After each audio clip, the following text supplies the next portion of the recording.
Let's return to This Week in America. Here's your host, Rick Bratton. Welcome back, everybody. This Week in America. HAMBURG'S Hybrids by Sarah Flit Thomas is a historical work that explores family dynamics, personal identity, and the discovery of long-buried family secrets. The novel paints a captivating picture of the lifestyle and history of a well-established, wealthy family in Charleston, South Carolina. The family has to face the fact that the patriarch of the family, upon his death, decided to reveal via a handwritten document to his daughter-in-law the true story of the maternal and paternal bloodlines of his only son. Sarah Flit Thomas lives in McDonough, Georgia. Frequently, as a child, she would write poems to her mother. Her love for writing prose, short stories, plays, and inspirational songs have brought her to this period in her life, the completion of her first novel, HAMBURG'S Hybrids. She has a B.S. in biology from Tuskegee University and a master's from Wright State University. Her love for reading nonfiction, fiction, biographical, inspirational, and other written materials, the catalyst for forming 3 book club groups in California, Indiana, and Georgia. She retired as a senior manager from the U.S. Department of Treasury. Sarah Flit Thomas, author of HAMBURG'S Hybrids, is our guest on This Week in America. Hi, Sarah. Welcome to the program. A pleasure to have you with us. Hi, Rick. Thank you. I really appreciate you asking me to come on to your broadcast. You have done an excellent job in telling this story, and I'm fascinated because you've got complex characters here, and you bring it off very well. It's an entertaining story. You can't put the book down once you start reading. The title is HAMBURG'S Hybrids. Let's first of all start with, how did you come up with the title, HAMBURG'S Hybrids? HAMBURG Hybrid, I was just doing some research because if I talk about my legacy and going all the way back to my great-great-grandfather, I think about how he came from Africa over to here to South Carolina and then walked to Alabama. But I was researching places where African Americans or blacks had established themselves as a community.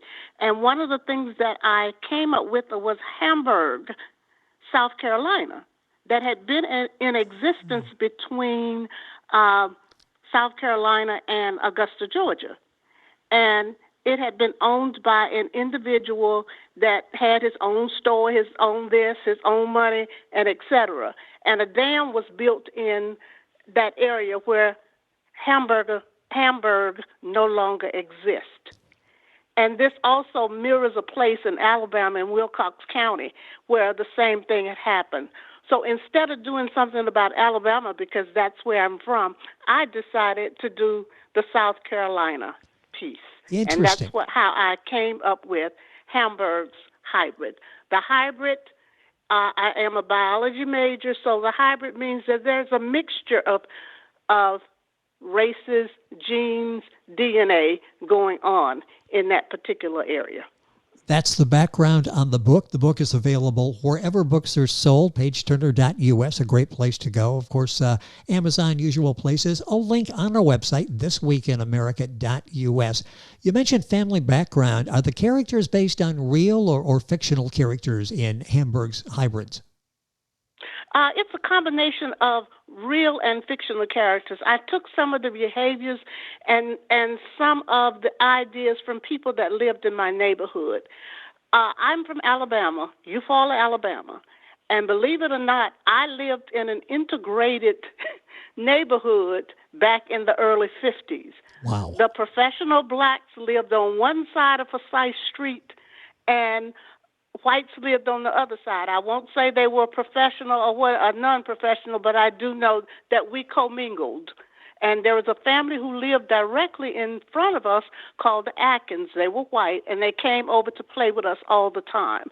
But in that neighborhood, you had a plethora of people from different ethnicities. And I use the word ethnicities because diagonal from me was a family, the last name I'm not going to mention, but you would have thought that they were white, but they were not.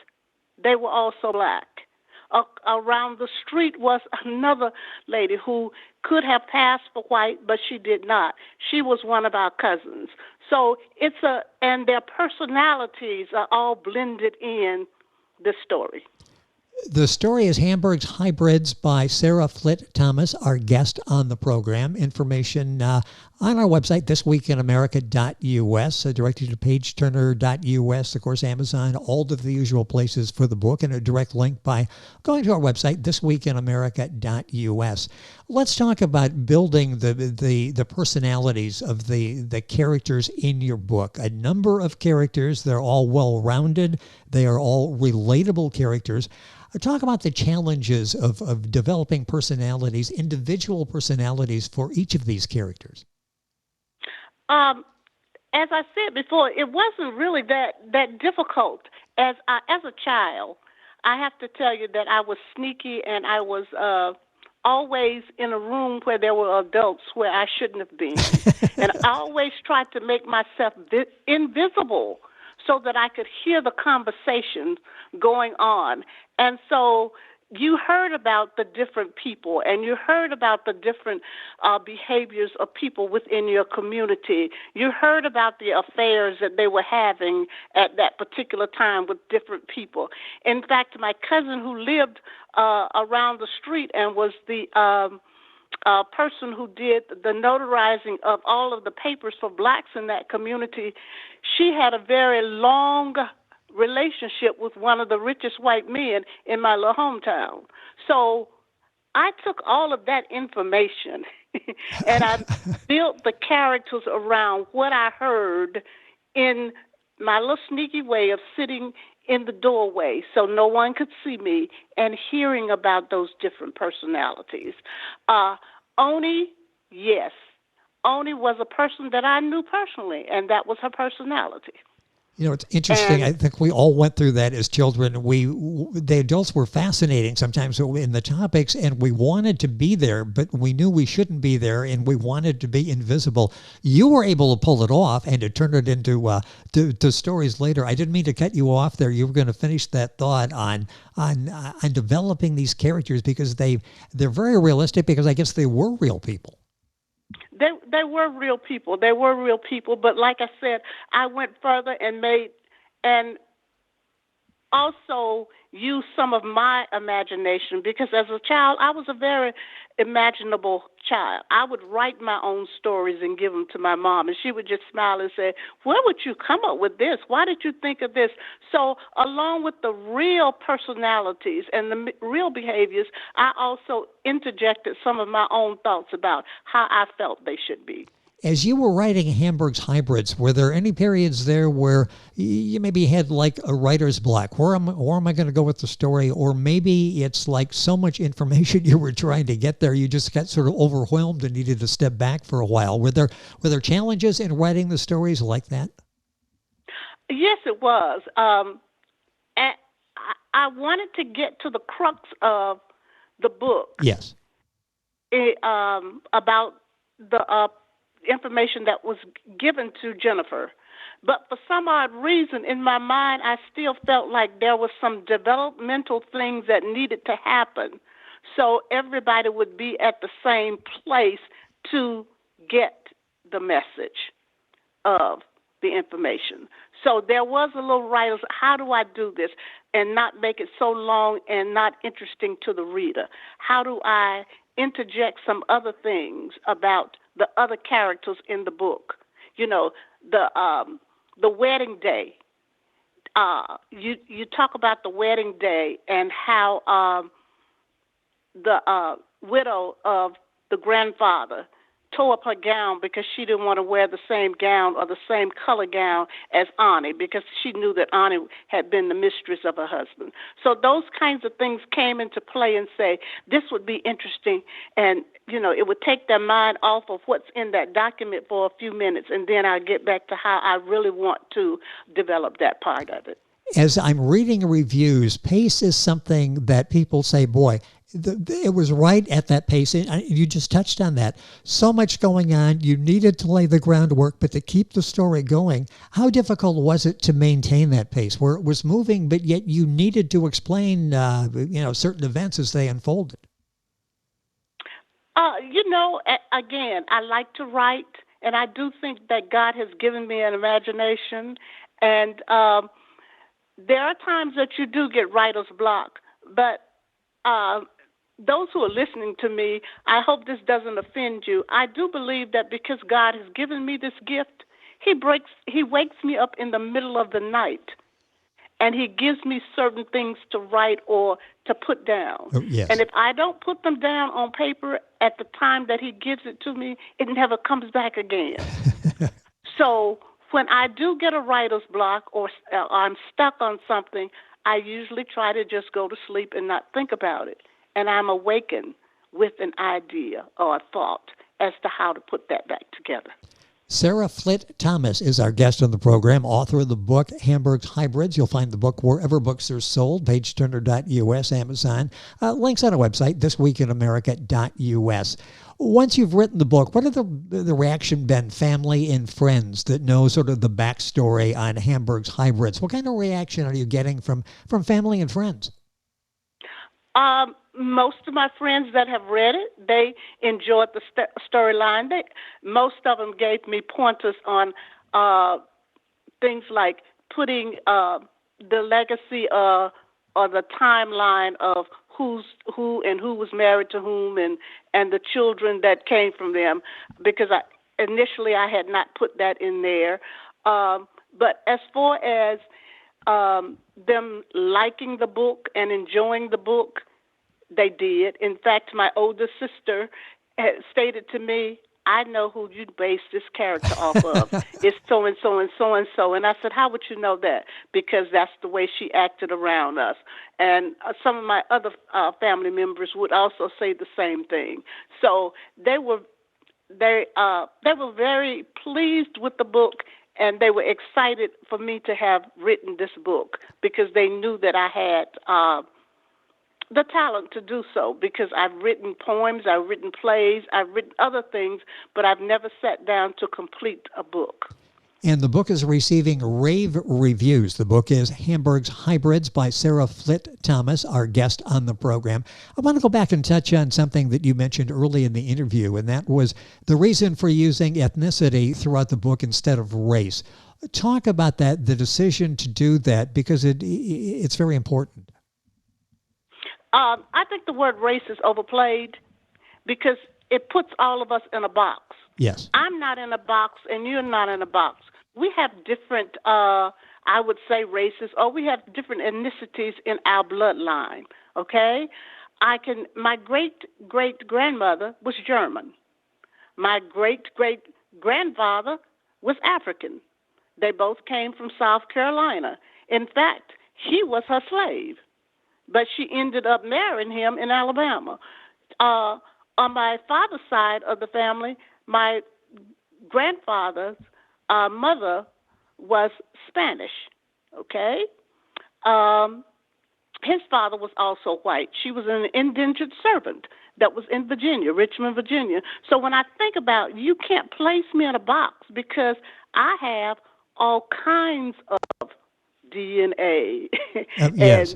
and ethnicity in my bloodline. You know, probably if you do the same thing. And while I was researching a PowerPoint presentation for my Thomas side of the family, I came across the census of 1820 and 1840 or whatever years they were. And believe it or not, up under each one of the family members' name, the word mulatto was written, which meant that they were a combination of not just one ethnicity, but another ethnicity. Now, around 1920 or 1930, they started just using the word Negro. Didn't care. If you were in a Negro community on the census, you had Negro on there. Yes. And that's what I learned. From the 1800s, they would use the word mulatto. But around 1920, 1930, they started using the word Negro. With us on So that's why I think race is the word race is so overplayed because we're all plethora of different ethnicities. We all want to make it simple, don't we? Just put it in everybody in a particular box. And they do that sometimes with authors. What is the target audience? This is a book that people will enjoy. People will follow. They won't be able to put the book down. They want to know more about the story. And there are messages and themes that you talk about so well in here as well. What were some of the underlying themes that you hope people take away after reading Hamburg's Hybrids? One of the underlying theme is if you go back to the beginning, and even though I wrote the book, sometimes I forget the character's name, but Helga, who was the common law wife of Adolf. Adolf thought that if you had a combination of black and white blood in you, those individuals would be more intelligent than the African ones with just the African blood in them. Yes. And Helga had the will to convince Adolf that the color of the skin has nothing to do with one's intelligence. And she forced him to see that by isolating 2 or 3 of his workers on his farm, who were a mixed race or the same race. And he soon understood that race had nothing to do with it, or the color or who you mixed with, because she was very intelligent. She helped he and her half-sister get through college. And that's why he felt like a mixed race person was more intelligent than a non-mixed race person. The other thing is that all of us need to just delve into who are we really related to, Yep, yes. We isolate ourselves and we say, I couldn't be related to that person, or I couldn't be related to that person. But I've done genealogy study on both sides of my family, and I find out that I might be related to some kings and queens that they might not know that I'm related to them. Interesting. Mm-hmm. And so, all of us need to just stop and stand back and realize that we are God's people, made in his own image, Yes. And whether or not we look like a certain image that is portrayed on television or not, we're still human beings, and we still should gain the respect and adoration of everyone else. A couple minutes left in the program. I want to talk, as we're following the Langley family and all the individuals that come and go over the years, and the interaction and the all of the difficulties they have, the problems they face as a family. You've got twists and turns in the story. Talk about doing that. Did you have this pretty well outlined as you went into writing the story, or did things sort of evolve as you were telling these stories and they were unfolding? Things evolved as I was telling the stories, and the twists and turns come, like I said, so many experiences. My sister keeps saying that I should write a story about my little hometown, but I don't think I will. I might get in trouble.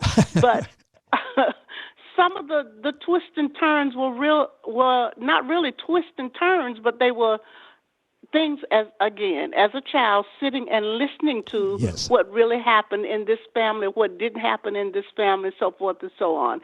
And of course, I added my own imagination to it. But sometimes you get stifled and say, should I really put this in there? Somebody from my hometown might read this and really know who that individual is, as my sister was able to. But I know. You just continue to write. And, of course, you have to go back and edit. You have to rewrite and see whether or not it's making sense or if it flows with what you already have done. After so many years, I mentioned going to various cities and starting book clubs and being a fan of the written word from a child. You mentioned the imagination you had and the stories that you were telling. What was it like getting this book published? The first book, your first novel, Hamburg's Hybrids. What was the experience like in getting it published, and what's the experience like now? You are now a published author. There are people in book clubs around the country probably reading your book as well. How exciting is this for you? It's very exciting because I have to pinch myself every day and say, I really did this. I got it published. I put it out there. Now all I need is someone to pick it up and read it and say, hey, this is a very good novel, which I am getting rave reviews about it. And it might, one of the things that I would love to see this book evolve into is a movie. Ah, yes.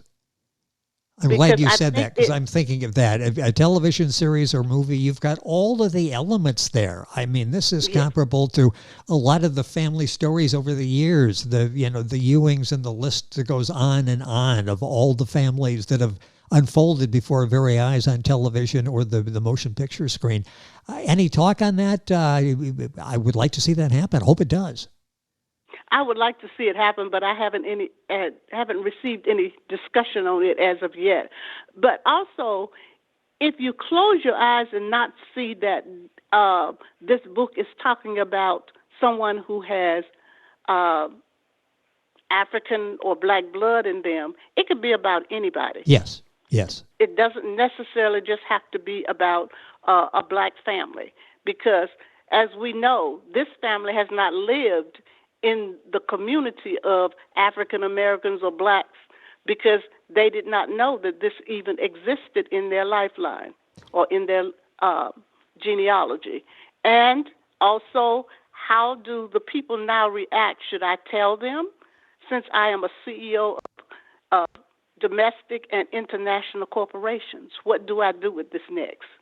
So it is a very interesting, I think it's a very interesting book, a very take on what do we as humans do after we find out some things that the world say is not a good fit. It's an interesting story, so well told by Sarah Flit Thomas, our guest on the program. Are you working on another book now? Anything in progress? Yes, I have 2 books that are in progress that I'm working on currently, and I hope to be finished with one of them in the near future. We'll be looking forward to that. Hopefully have a chance to talk about it. But right now, this book is out there, Hamburg's Hybrids by Sarah Flit Thomas. The book is available, pageturner.us, all of the places where you buy books, and you can link on directly by going to our website, thisweekinamerica.us. Sarah, a pleasure having you on the program. Excellent job with what you've done, the story that unfolds in Hamburg's Hybrids. Thank you for spending some time with us to talk about the story and what went into writing the story.